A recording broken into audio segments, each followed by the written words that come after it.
All right, so moving on, we have F tag 758, and that is that the residents must be free from unnecessary psychotropic medications.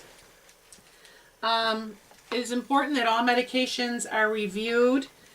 Behavior should be documented on extensively before a person is placed on a psychotropic. Psychotropics are to be reviewed according to state guidelines and reduced gradually according to state guidelines. Patients who are on PRN psychotropics must have them reviewed every 14 days and must be renewed by the physician, and the reason why we're renewing a PRN psychotropic. According to the clinical pathways, there must be documentation of a rationale for any medication that is ordered.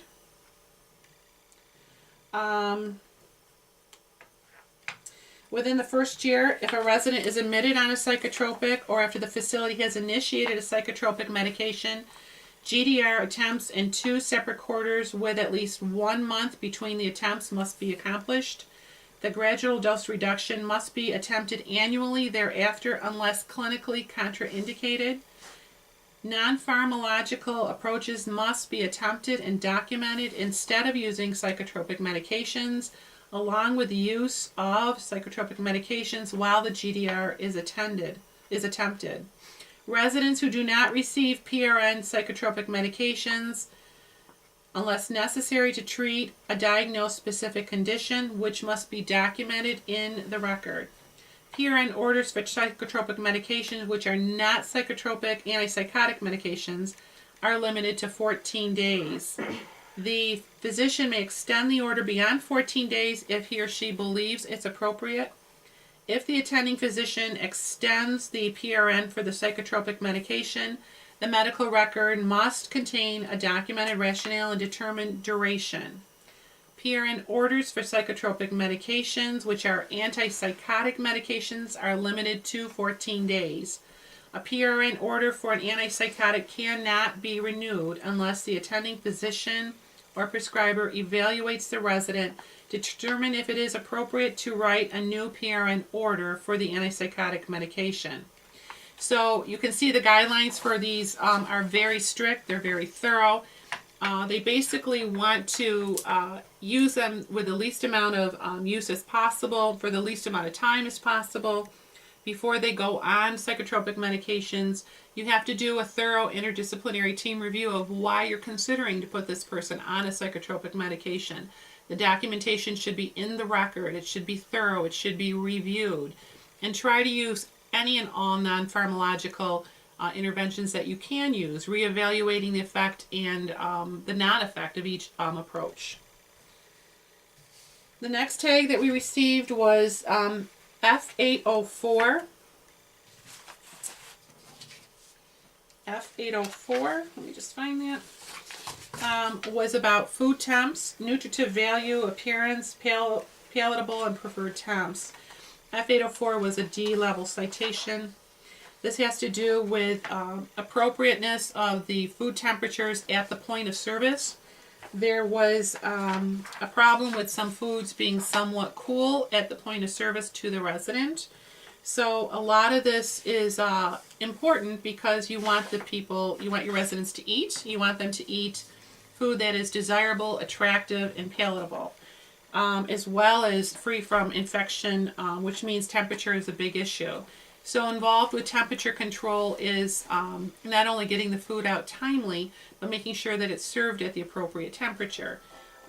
So because of this, our registered dietitians as well as our food service director will continue to be very cognizant of the temperature at the point of service. They'll be doing food temp audits as we go forward to make sure that everything is in good compliance. F814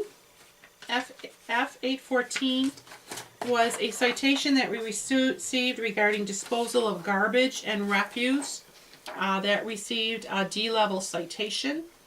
That was given to us because there was practice where the garbage would be placed outside of the dumpster, tightly wrapped in garbage bags, but then maintenance would put it into the dumpster. And so the problem with that is that it should all be put into the dumpster promptly. You don't want litter around the dumpster. So everyone will be educated that if you have garbage to go to the dumpster, please put it in the dumpster yourselves. Keep the grounds tidy and free of litter.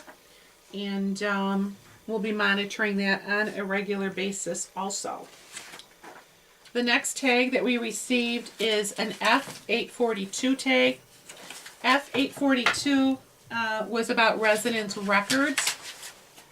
For that, we received an E level citation on it. The causative factors of the resident records were the fact that the previous plan of correction over time proved to be ineffective in maintaining previous plans of correction, resulting in this repeat deficiency. The licensed nursing staff did not follow facility policies and procedures, along with maintaining established regulatory guidelines. Nursing staff lacked the knowledge of the facility policy and procedure for documenting blood glucose levels into the electronic EMAR, the electronic medication administration record. Nursing staff did not thoroughly document meal intake. Again, we're noticing that this was an issue in this tag also. There was a lack of established protocol for leadership to review the missing meal intake documentation daily. And medical records failed to safely secure storage of medical records. In the storage of medical records, this involved medical records being found from about 2 years ago in a box in the beauty shop. And it did have 24-hour reports with residents' names on it. Due to HIPAA and due to good standards of practice, all medical records need to be securely stored in a safe place so that privacy is always maintained. So we will be doing audits, walking rounds, making sure that information of that level is always secured and safely stored. The facility QAPI nurse, the administrator, the DON, the facility QAPI team reviewed the requirements of the F82 resident records. The QA committee met to review and address assessment of the causative factors, the steps and interventions to be taken, and triggers that will and parameters that will help implement the stated deficiencies and determine how the facility can maintain to remain in compliance with these issues. We're going to retrain all the nursing staff on the facility policy and procedure for thoroughness of documentation on meal intake. We're going to re-educate all the unit managers and shift supervisors to review the point of care documentation and the dashboard in the electronic medical record for completion of intake documentation every shift. We're going to retrain all the nursing staff in the facility on the procedure and policy for entering blood glucose levels into the electronic medical record. And we're going to re-educate the medical director to also make sure that all medical records are continued to be securely and safely stored. So how are we going to do that? Some of the ways that we're going to utilize are the daily stand-up meeting, your morning report. We'll review the electronic report of the meal intake as we discussed previously. The DON will identify daily ongoing issues if there are any. The unit managers and the nursing supervisors will monitor the meal documentation daily for thoroughness. The unit managers and the supervisors will review the facility EMARs to ensure that the blood glucose results are being appropriately entered into the EMAR to ensure ongoing compliance. All licensed nursing staff and those nursing staff that are newly hired will receive education on the EMAR workflow processes and how to properly enter blood glucose levels into the EMAR, and the importance of how to thoroughly enter the meal documentation daily. The director of medical records will periodically tour the facility and audit the medical records to make sure they're safely secured. We did engage an outside the in-service course outline and the post-tests for monitoring the effectiveness of our in-service programs will be part of our testing. You'll be given education, but then you'll see that there'll be a quiz afterwards. And this will happen on most of the in-services that you receive.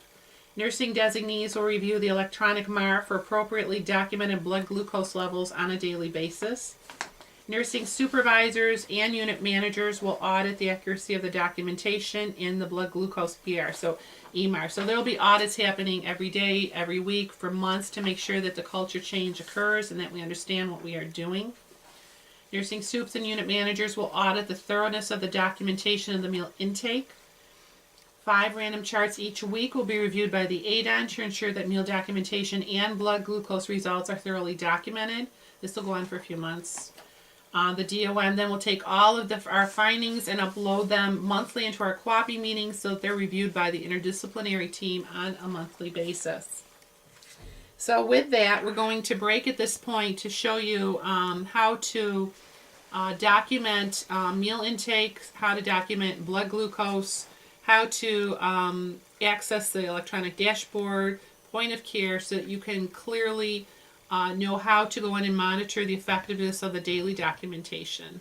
And I give you now to Tara Brown. Thank you.